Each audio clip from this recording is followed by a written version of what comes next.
All right, here we go. So rational functions and in behavior, notes and practice, okay? So we're going to do half of it together. The rest is going to be for you to practice, okay?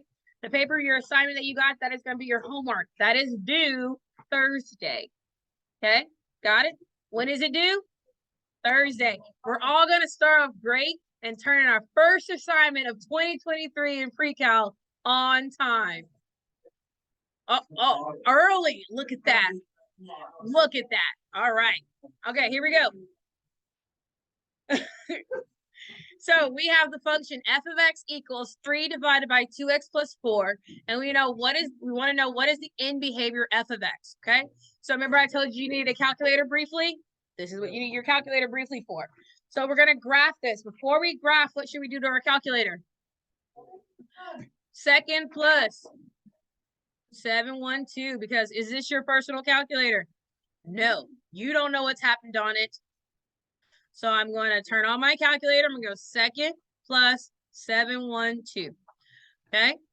Now I'm going to go to y equals, and I'm going to graph this. So I have 3 divided by, I have more than one term in my denominator. So I'm going to use parentheses to make sure I protect what I have in my denominator. Okay. Notice how this table has specific values that they want. Do we see that? Okay. Does anyone remember how to change my table so I can put in specific values? Anybody? Anybody? Second window. Good job. So we're going to go to second window, and we want to take our independent from auto to ask.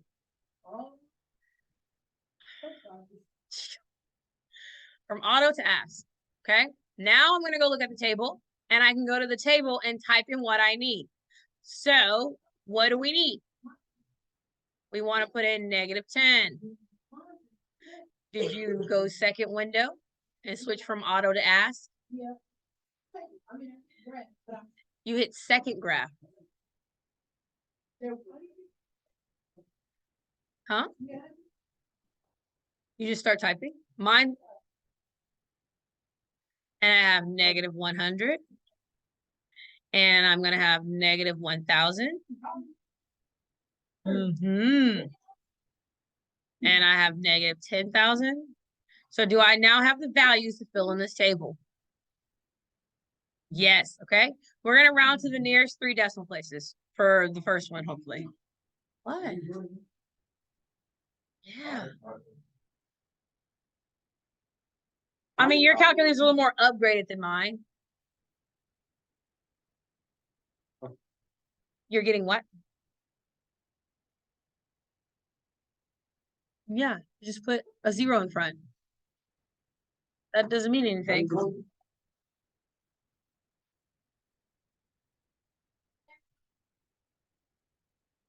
What do you mean?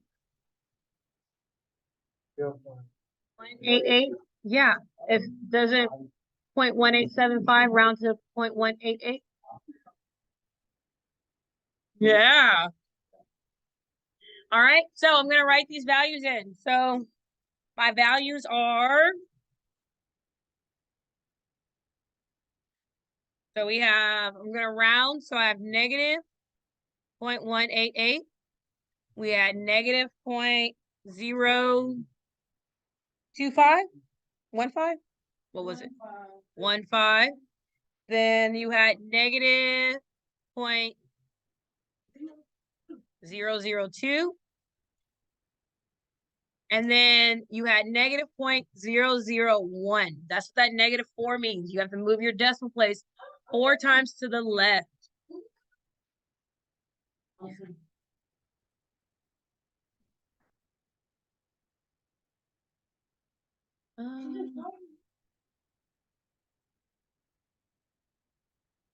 Oh, sorry. I'll move it. I'll put 2. I'm bad. It was 0.5. I will erase my 1 and put a 2.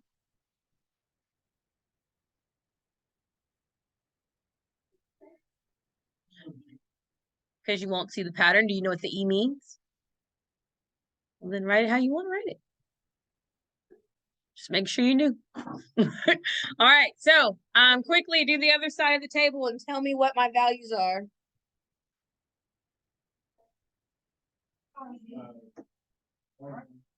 0.125, okay.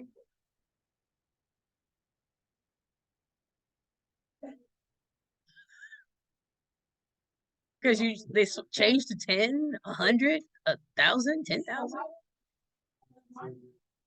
Because that's not how it works. 0.00 what?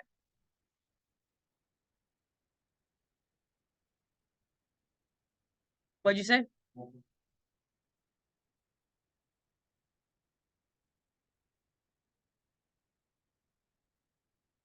E means times 10 to that power. It's scientific notation.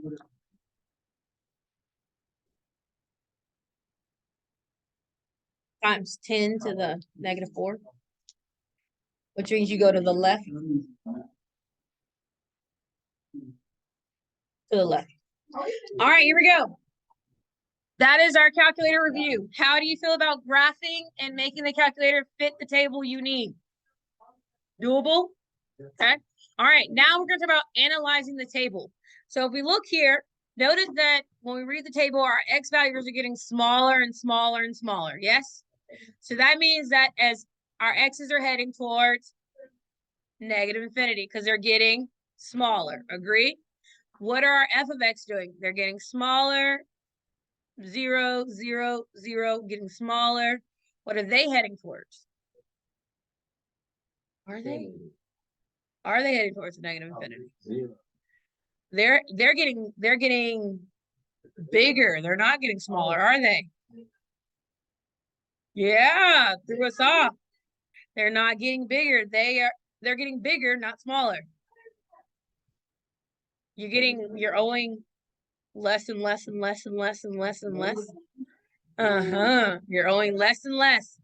So it's approaching 0.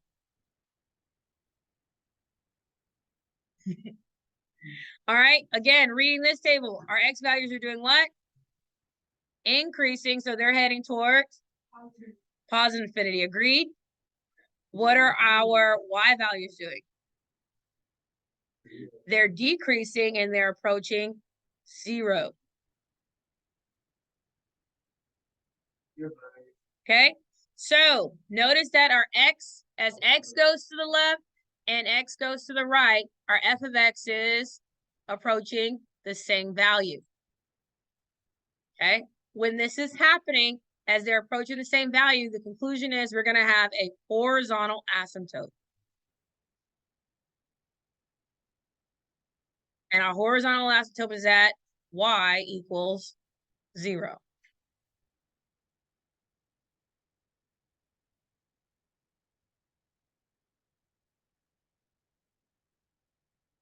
And this happens when as our x is going to the left and our x is going to the right, they are approaching the same value.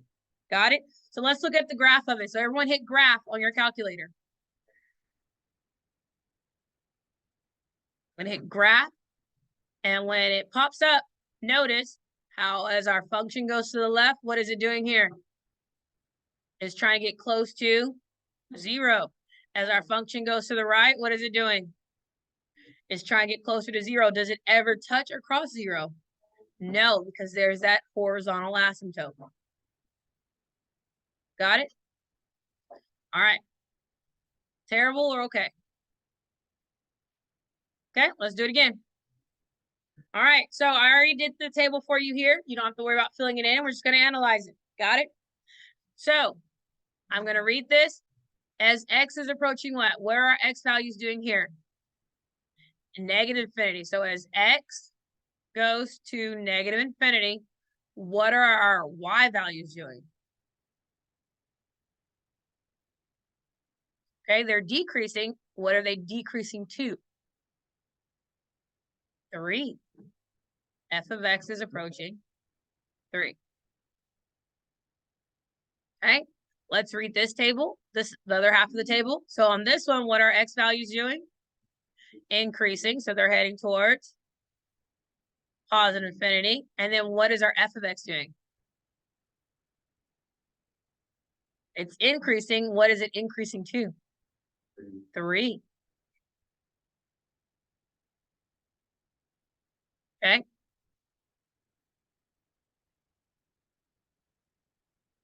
All right. So what this tells us, notice that they are both approaching the same value. So we know we have a what? We know that there's a horizontal asymptote.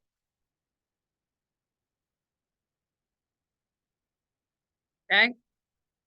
So because as x goes to the left or as x goes to the right, f of x is approaching 3, which means that there is a horizontal asymptote at y equals 3. Okay. If you did not have the table to find your horizontal asymptote, you would need to be in proper form. To be in proper form, you're going to do long division. Okay, bringing it back. Okay, so to be in long division, remember the cowboy rides the horse. So x plus 2 is going to stay outside. And on the inside, we're going to have 3x plus 0. For long division, we divide, multiply, subtract, bring down. Divide, multiply, subtract, bring down. So we have 3x divided by x. What is 3x divided by x? 3. After we divide, we multiply. 3 times x is 3x. 3 times 2 is 6. After we multiply, we subtract. And when we're subtracting, we're changing the signs and combining like terms. Cancels, and I'm left with -6.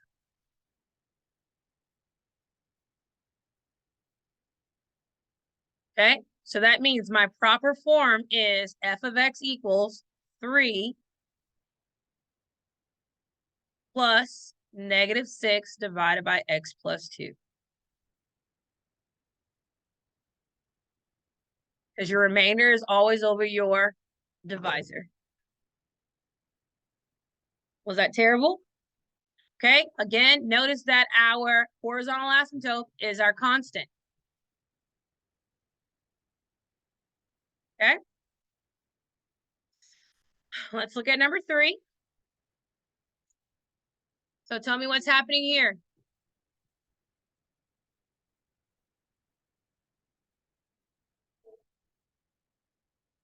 X is decreasing, so as x goes to -infinity, what is y doing? It's also decreasing, right? And it's decreasing a lot with no pattern or any consistency. So it's just heading towards -infinity.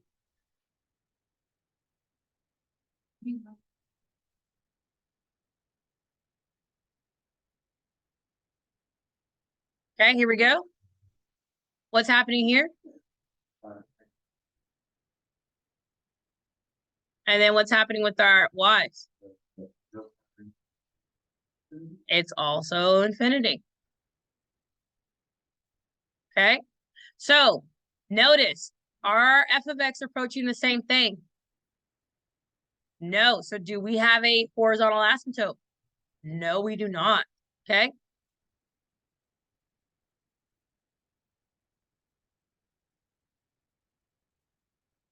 Okay. So we do not have a horizontal asymptote.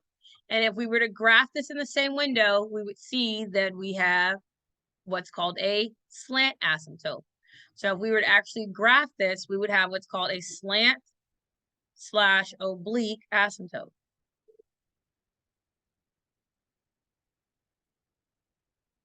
Depending on the book or your instructor, it will be called one or the other. Just like with the other one, in order to find your slant asymptote, we would do long division. Okay?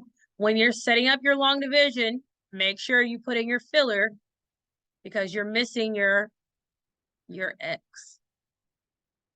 Plus, it's a minus.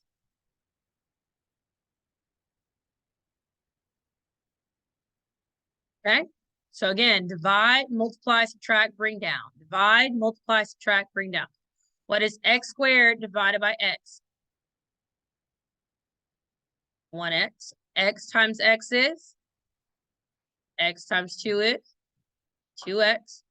Now we're going to subtract, which means change the signs and combine like terms. So we have negative 2x, and then we bring down. And we're going to repeat. What is negative 2x divided by x? Negative 2. Now we multiply. Negative 2 times x is negative 2x. Negative 2 times 2 is negative 4.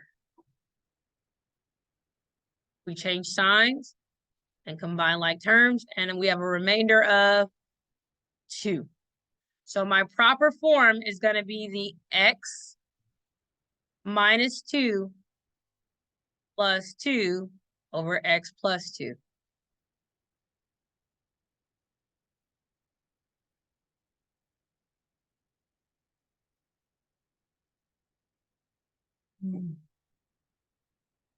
Okay, so what does this mean? This means that as x goes to negative infinity or as x goes to positive infinity, it is approaching what's in front. And what is that?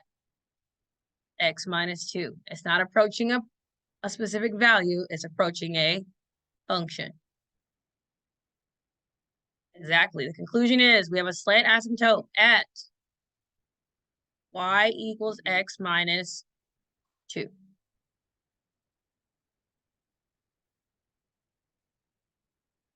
So let's talk about the difference between examples 1, 2, and 3. So in example 1, notice here that our degree of our numerator and the degree of our denominator, what's their relationship here? The numerator degree is less than the denominator degree. Do we see that? And when this happened, it led to a horizontal asymptote where? At 0.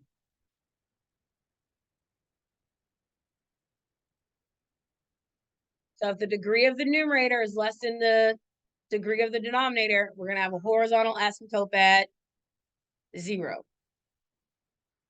Okay, let's look at number 2. So example 2, what happened here? Looking at the degree of the numerator and the degree of the denominator, they were what? They were equal. You have a degree of 1 and a degree of 1.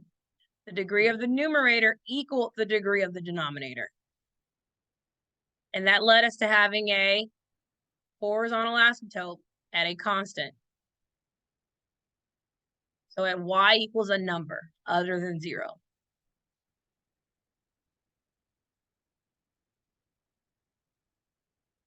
Right, Marshall? Put it down. All right. And lastly, what was the relationship here? The numerator is greater than the denominator, and that's going to lead to you having a what? A slant asymptote.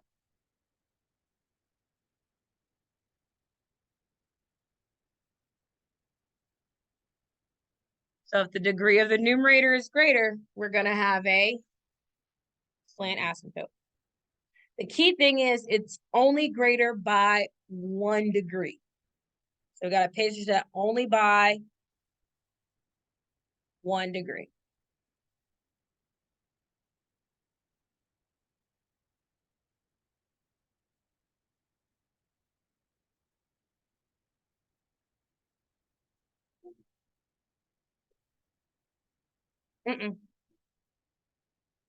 Only for the slant. So putting it all together, end behavior tells us what? So the end behavior of a rational function can be determined by converting the fraction to proper form. When I put it in proper form, I'm going to have what we're going to call g of x. G of x can be a number. G of x can be a linear equation. Okay? So it either can be a number or a linear equation. But what happens here is where the degree of r of x is less than the degree of q of x, okay? So these are going to be in proper form. Just like a proper fraction, your numerator is smaller than your denominator. Got it? So as x goes to negative infinity or as x goes to positive infinity, what's going to happen here? Well, it's going to approach 0. If my numerator is going to always be smaller, bigger, smaller, and as my denominator keeps growing and growing and growing and growing, if I only have $1 and I'm sharing it with 2 people, now 3 people, now 4 people, now 5 people, now 6 people, now 7 people, as I keep sharing, is the value of that dollar going to keep getting larger? Is going to keep getting smaller and smaller and smaller, okay? So that's why what we call f of x, which you'll learn in calculus, your limit is going to be whatever g of x is. And g of x is either going to be your slant asymptote or your horizontal asymptote.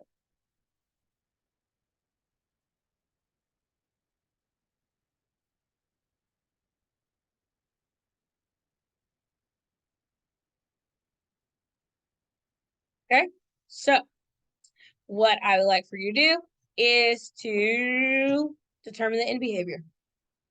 I want you to go through and we're going to check back, but I want you to do the practice problems.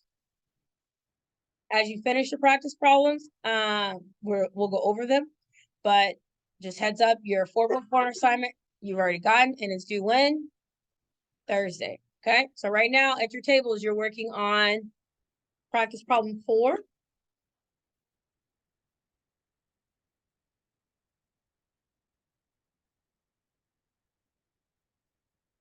Which one? No, it is. So look at your degree of your numerator and your degree of your denominator.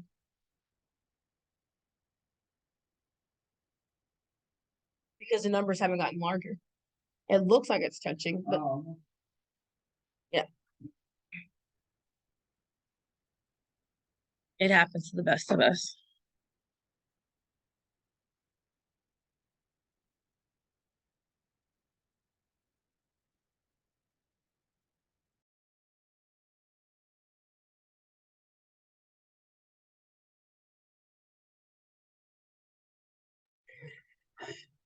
Bill's up there. All right, so here, first thing I checked is my numerator degree and my denominator degree. What's the relationship here? N is less than D. So that means I know that there is a horizontal, and it's where? At 0.